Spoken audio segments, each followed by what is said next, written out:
Salut les topiens! Le 30e anniversaire, c'est bien beau. Mais pendant que tout le monde s'illumine sur Central Plaza, eh bien, le chantier du Avengers Campus avance à très grande vitesse. De nouvelles images sont sorties à l'occasion du lancement du 30e anniversaire, mais c'est passé du coup un petit peu inaperçu auprès du public. Et donc je voulais revenir avec vous sur toutes les nouvelles images et les nouvelles infos qui ont circulé à propos du chantier du Avengers Campus, et ce depuis déjà 2-3 semaines, des images dont on parle moins, mais dont j'ai envie de vous parler aujourd'hui. J'espère que la vidéo va vous plaire. C'est parti! La première image, c'est celle qui a été révélée il y a de ça déjà 2 jours. C'est celle de la présidente de Disneyland Paris qui pose devant l'entrée du Avengers Campus où vient tout juste d'être installé l'insigne qui indiquera votre entrée dans le Avengers Campus. C'est pratiquement le même qu'il y a à California Adventure, dans le premier Avengers Campus qui a déjà ouvert il y a quelques mois. C'est donc le premier élément de thématisation par lequel il faut passer avant de se plonger dans l'univers des Avengers.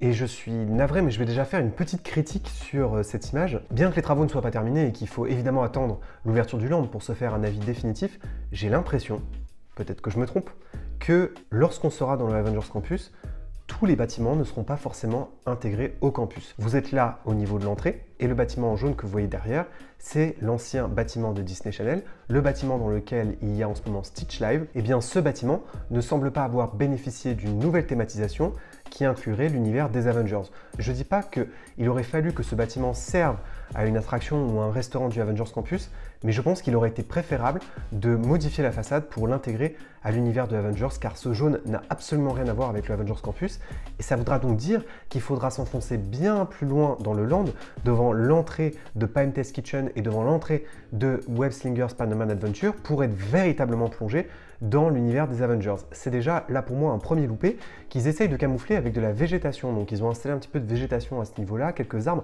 qui sont très fins et qui fait qu'on devine encore la thématisation de l'ancien building Disney Channel. Encore une fois, il faut voir le résultat final et je me ferai un avis définitif qu'à partir de ce moment-là, mais je note quand même ce petit souci de thématisation, la végétalisation des espaces, oui, car c'est vrai que c'est une zone qui a toujours été bétonnée.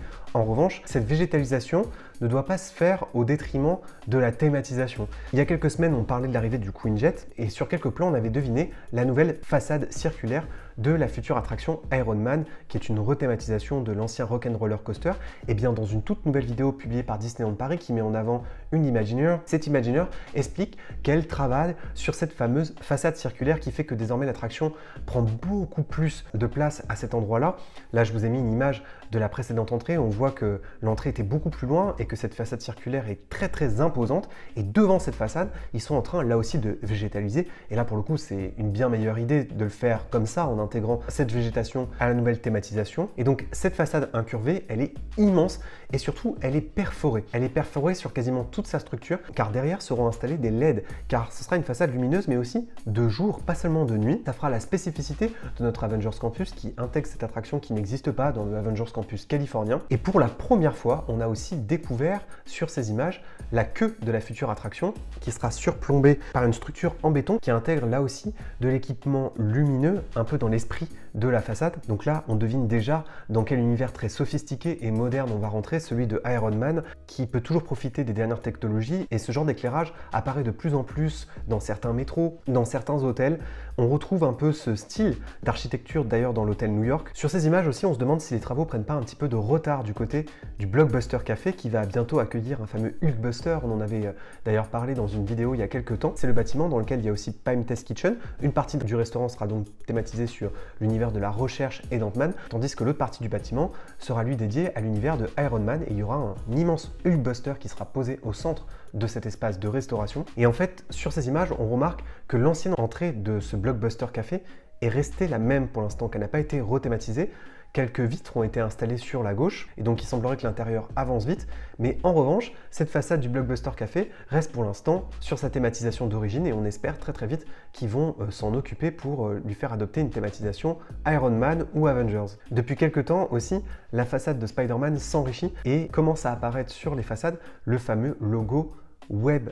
Alors qu'est-ce que ce logo Web? Pour essayer de vous expliquer cette storyline en étant le plus clair possible, Web ça pourrait être l'équivalent d'un Star Tours. Star Tours c'est une attraction sur l'univers Star Wars. Pour cette attraction Star Wars a été développé un univers sur les modes de transport et ça s'appelle Star Tours. Et bien là c'est la même chose sur cette attraction Spider-Man. C'est bien une attraction qui est inspirée de l'univers de Spider-Man mais dans un univers qui s'appelle Web.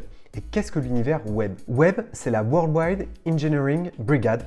Ça a été fondé par Tony Stark et c'est une sorte de brigade de recherche essentiellement animée par des jeunes de l'âge de Spider-Man. Et donc ici, des jeunes travaillent sur des avancées technologiques et c'est ici qu'on met au point les nouveaux super pouvoirs des Avengers et c'est là aussi qu'on customise un petit peu le costume de Spider-Man. C'est dans ce bâtiment web que sont conçus les fameux Spider Robots. Et ces Spider Robots, ce sont ces robots qui vont semer la zizanie un peu partout dans le campus et que les visiteurs devront arrêter parce que cette expérience a dégénéré. Et dans cet univers de web, il y aura des personnages comme Harlequiner, Moon Girl et Squirrel Girl qui sont des personnages qui parfois existent dans les comics mais qui là pour la première fois prennent vie dans le cadre des événements du MCU mais spécifiquement dans cette attraction. Et donc ce logo web, c'est pour moi le cœur de la storyline du Avengers Campus et c'est ce qu'il y a de plus intéressant d'un point de vue créatif et c'est un retour aux bases de ce qu'était l'Imagineering à l'époque où les premières franchises cinématographiques ont été intégrées dans les parcs Disney, c'est-à-dire certes l'intégration de personnages emblématiques mais aussi des univers spécialement créés pour eux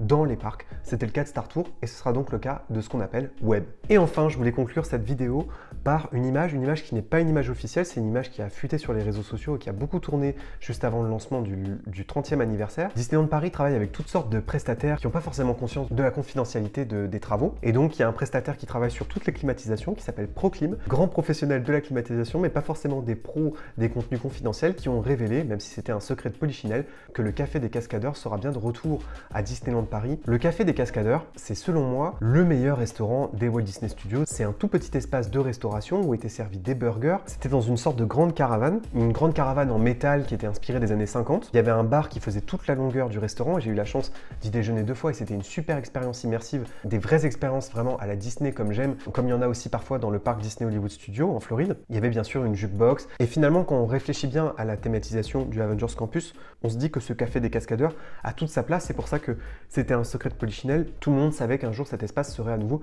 réutilisé. Et pour l'anecdote, cette caravane est une vraie caravane. C'était un vrai restaurant du New Jersey dans les années 50 aux États-Unis. Ça s'appelait The Excellent Diner. Elle s'est retrouvée en Allemagne jusque dans les années 90. Et puis Walt Disney Imagineering l'a racheté au moment de l'ouverture du Walt Disney Studio. Et donc cet espace de restauration qui est très méconnu du public va pouvoir connaître une seconde vie. C'est un tout petit espace, donc à mon avis, il faudra du temps pour obtenir une réservation à cet endroit. Mais je vous conseille un jour de faire cette expérience qui est vraiment, en plus, selon moi, le premier esprit de ce qu'étaient aussi les Walt Disney Studios et Disney Hollywood Studios dans sa version d'origine. Voilà les Taupiens, c'était un petit point travaux sur le chantier du Avengers Campus. J'espère que la vidéo vous a plu. Et d'ici que le campus ouvre, et c'est pour bientôt, toujours été 2022, n'oubliez pas que vos rêves sont éternels. Bye!